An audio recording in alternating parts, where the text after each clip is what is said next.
Solo Leveling. Hype is at an all-time high. And oof, was the last season just out of this world.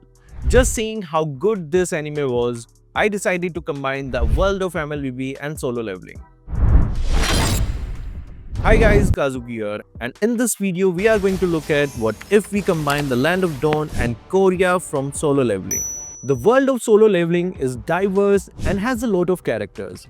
We can make this video by only talking Jin-Woo summons, but we are to have it diversify the list and spread it across the characters and his summons. And don't worry, this video has no spoilers for Solo Leveling manhwa, but it does for season 2 of Solo Leveling. So if you haven't watched it already, I recommend you to do that first. It also might have spoilers for Sister Leveling. I'm just saying it before you guys get angry in the comments. With that done, let's begin the video. We of course are starting this video with Son Jin-Woo. This man can be anyone because he is an assassin, a mage and a necromancer. And so many more things. Because the amount of skills he has is crazy. His abilities page on his wiki is so long and he has stuff like immeasurable strength, immeasurable speed and immense durability. So you can see what I'm saying. Since he is so versatile, I had to pick 3 heroes just for him. The first hero we are going to put him in as will be Hayabusa. Hayabusa is somewhat of a perfect fit for Son Jin-Woo because he can fit 2 of his iconic skills into his kit. For his first skill, we have Son Jin-Woo throw his dagger, also his skill by the way, and call it back with his ruler's authority. The dagger can be his iconic daggers like Cascas Venom Fang, which he got after killing his first major boss, and Night Killer, which he get during the Igris fight, or Demon King's daggers, which he gets during the epic boss fight with Demon King Baron. We know he can do that with his daggers from this scene. Oof, the animation on this anime is just next level. For the second skill, we of course are going to use his Shadow Exchange skill. For the 4 Shadow, we have his 4 most iconic Shadow, Tang, Beru, Iron and Igris.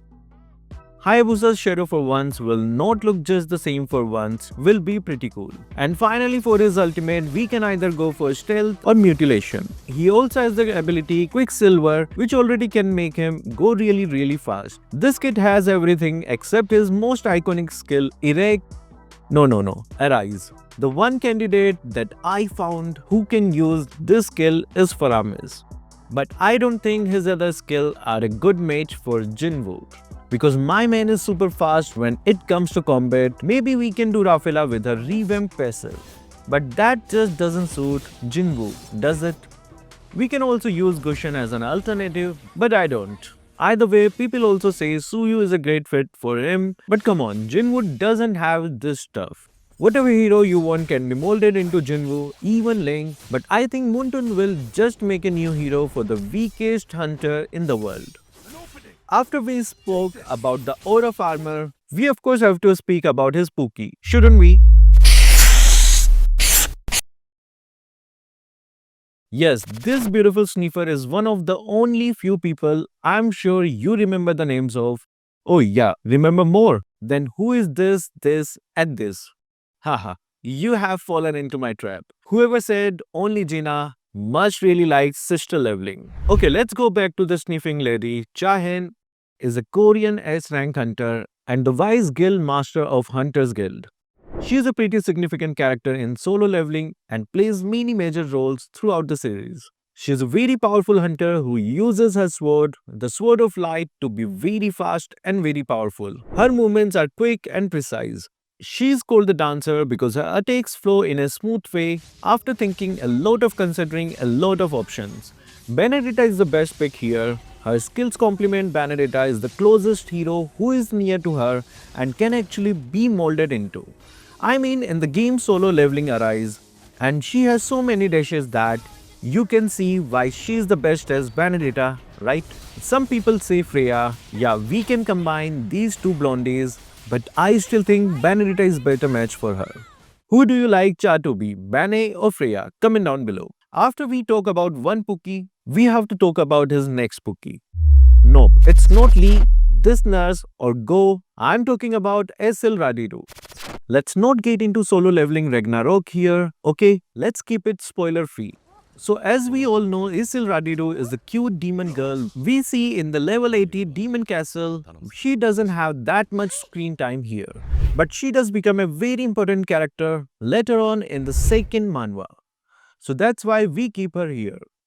Since she doesn't have that much screen time in the anime, who do you remember as you think when you look at her in the solo leveling game? Yup, it's Karina. She has the ear and she also has the lance in the game. She uses the weapon in a different way, but I'm pretty sure Moontun can still mold her. The solo leveling game Esil falls under the characters known as breakers. And they specialize in breaking the armor of the enemies they are facing. Kind of like Karina's passive, right? And for the rest of her skills, we can just make animations, but for Esil, which would rather look good? Iron, one of the most loyal and tanky shadows of Jin-Woo, is the very definition of frontliner. With his massive size and unyielding durability, he fits the role of a true tank. In the Land of Dawn, the closest hero to Iron is none other than Terizla.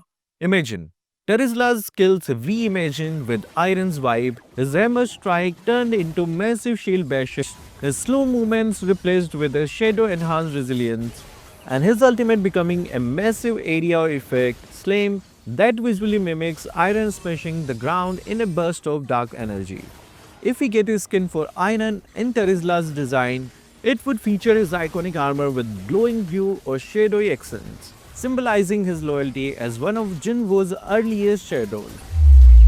Next up, we have the elegant yet devastating knight, Igris. As one of the most loved shadows in Jin-Woo's army, his knightly demeanor and immense combat abilities makes him a standout. The heroes he pairs best with this Argus. Argus already has that dark, powerful aura, and his swordplay perfectly mirrors Igris's precise and swift attacks. Just imagine Argus's ultimate Eternal Evil, reskinned to match Igris's unrelenting combat style, giving him a shadow aesthetic while allowing players to feel that knightly dominance. For his passive, we could tweak Argus's existing one to give a boost in attack speed and lifesteal whenever he fights enemies, making him feel like even more like Igris, the knight who never backs down. A skin with Igris's red cap and glowing back and red armor would make Argus a fan favorite for sure. The Grand Beru, the Shadow End King, is not just a character, he is a walking nightmare. His fast, overwhelming attacks and terrifying aura make him an amazing match for Helcurt. Helcurt's silence abilities can be adapted to fit Beru's intimidating screech, stunning enemies as he charges forward with his deadly claws. His ultimate could summon a dark mist that resembles Beru's dominance over the battlefield, while his basic attacks could be enhanced with glow animation reminiscent of the Ant King's savage strikes. A Beru-themed skin for Helcurt would feature his ant-like body, glowing eyes and shadowy aura, making him look as menacing as his anime counterpart. Baek Yoon-ho, the guild master of the White Tiger Guild, is one of the most ferocious characters in solo leveling. His transformation into a massive beast feels like it was made for Roger. Roger's dual form gameplay perfectly captures the essence of Baek Yoon-ho's beastly nature. His human form could showcase his more tactical, leader-like side, while his wolf form would unleash the raw, unstoppable power of the beast Monarch. With a skin based on Baek, Roger would have fur-covered design with glowing yellow eyes and claws that tear through his enemies. This would make him feel like a true monster on the battlefield.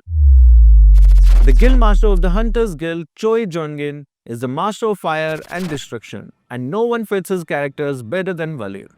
Valir's control over flames matches Choi's skill set perfectly, and his abilities could be reskinned to showcase the intense power of the Flame Monarch. Imagine his fireball resembles Choi's fiery attacks, and his ultimate creating a flaming inferno that engulfs the battlefield, leaving nothing but ashes. A Choi Jong-inspired Valir skin would have him dressed in a regal flame-themed outfit, with blazing effects that represent his overwhelming power. Dong-Soo, with his brute strength and relentless combat style, would be the perfect fit for Paquito. Paquito's boxing abilities can easily be adapted to reflect Hwang's devastating punches and aggressive personality. His skill could be enhanced with shadowy visuals representing Hwang's dark and vengeful nature.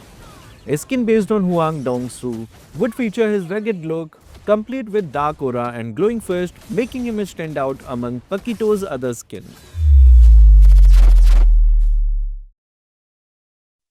Finally, we have Goto Ryuji, the skilled assassin from Japan.